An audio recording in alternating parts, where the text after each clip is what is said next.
Very good afternoon students. ये मेरा 7th video है इस चैनल पे ऑन मैट्रिक्स स्पेस। तो इस पे हम बेयर्स कैटेगरी थ्योरम पढ़ने वाले हैं। इससे पहले कैंटोर्स इंटरसेक्शन थ्योरम भी है, बट मैंने इसका एक्सप्लेनेशन अभी नहीं दिया है। शॉर्ट्स में मैं इसको डालने वाली हूँ अभी, ठीक है।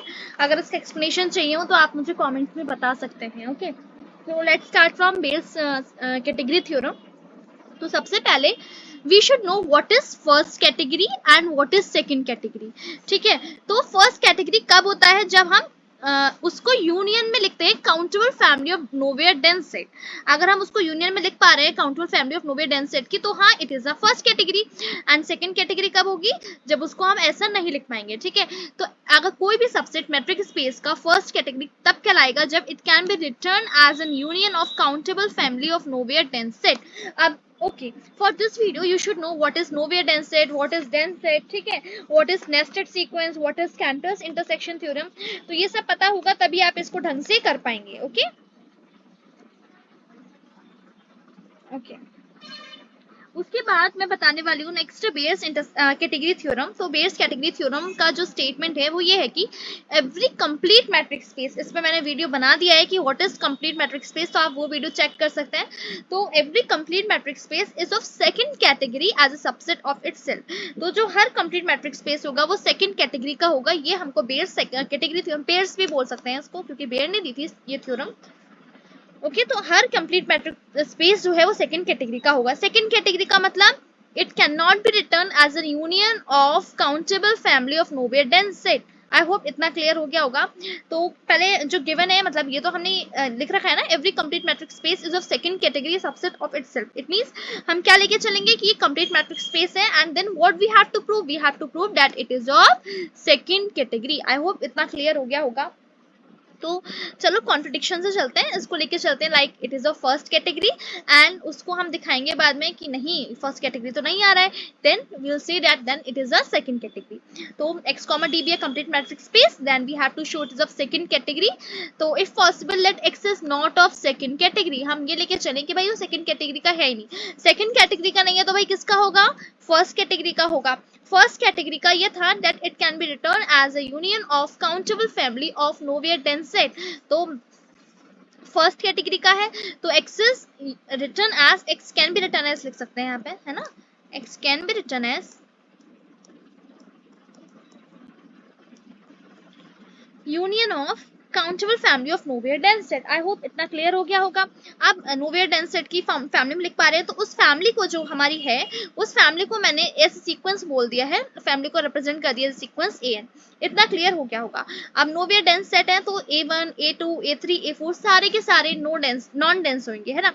तो फर्स्टली हम A1 से स्टार्ट करते हैं। A1 भी नॉन डेंस होगा, A1 नॉन डेंस है, देन नॉन डेंस में एक क्लोज पेयर एग्जिस्ट करेगा K1 और हमने उसकी जो K1 है उसकी रेडियस R1 मानी है, ठीक है। सच दैट जो A1 और K1 का इंटरसेक्शन है which is equals to 5। K1 का रेडियस R1 माना है और R1 का वैल्यू 1 से छोटा है। आई होप इतना क्लियर हो गया होगा।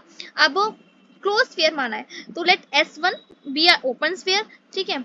ये डिनोट लिखना चाह रही थी और ये डेल का साइन बना दिया, ठीक है।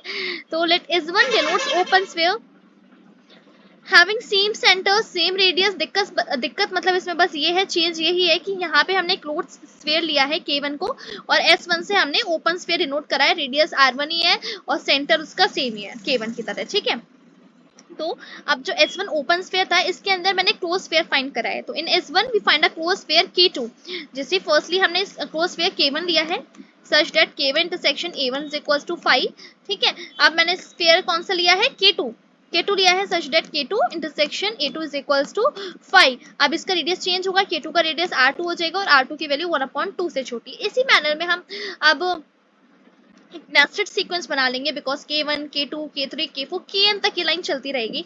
और नेस्टेड सीक्वेंस इसलिए बन रहा है बिकॉज हमने देखा R1 की वैल्यू 1/2 से छोटी थी, R2 की वैल्यू R1 की वैल्यू 1 से छोटी थी, सॉरी, है ना, R2 की वैल्यू 1/2 से छोटी थी, तो वैल्यू कम होती जा रही है, मतलब it is a monotonically decreasing sequence, इसलिए हमने इसको नेस्टेड सीक्वेंस बोल दिया है। इसका भी आप नेस्टेड सीक्वेंस के बारे में इसी पेज पे आप पढ़ सकते हैं। चलो मैं डिस्क्रिप्शन बॉक्स में डाल भी दूंगी, मैंने ये समझा रखा है, ओके। तो एवरी पॉजिटिव इंटीजर एन केन, अब जो हमारा ये ओके फर्स्ट सेकंड हमने यहाँ पे पढ़ लिया, this manner we get nested sequence K N of close spheres. अब उसकी कुछ प्रॉपर्टियां हैं, ठीक है, तो उसकी टू प्रॉपर्टीज हैं, टू प्रॉपर्टी जो के एन सेटिस्फाई करेगा। वो प्रॉपर्टी ये है कि firstly for each positive integer n K n don't intersect a1 a2 an, मतलब किसी भी एन के लिए जो हमारा के एन है वो इंटरसेक्ट नहीं करेगा, मतलब के एन इंटरसेक्शन ए एन जो है वो 5 है, वो हम लेके भी चले। हमने यहाँ पे लिखा था ना k1 intersection a1 is equals to 5, k2 intersection a2 is equals to 5, यहाँ लिख रखा है, तो ऐसी के एन इंटरसेक्शन ए एन भी 5 हो जाएगा, इसमें आई होप कोई दिक्कत नहीं होगी।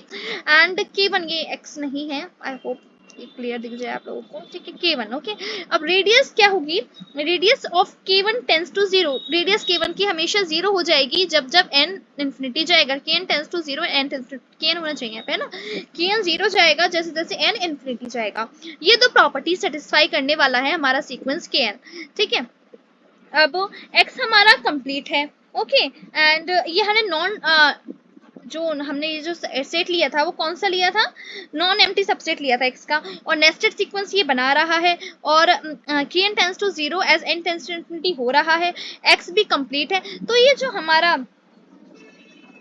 इसका यूनियन आएगा के एन का, इसमें खाली एक ही पॉइंट होगा, ठीक है, ये हमारा कैंटर इंटरसेक्शन थ्योरम ही है। अगर आप इसको बोलोगे तो मैं बिल्कुल एक्सप्लेन कर दूंगी, कैंटर इंटरसेक्शन थ्योरम का हमने यहाँ पे स्टेटमेंट लगाया, तो एक्स इज कंप्लीट, तो इसमें जो यूनियन में है it will consist of only one point x not, ठीक है। अब इसमें एक ही पॉइंट है, लेकिन ये तो पॉसिबल नहीं है, क्यों, क्योंकि हमने x को लिया था फर्स्ट कैटेगरी, और फर्स्ट कैटेगरी में तो यूनियन लिया था ना काउंटेबल फैमिलीज का, तो x is not of first category because it consist of only one point. तो x कौन सी कैटेगरी का होगा, x will be of second category. I hope इतना क्लियर हो गया होगा, है ना।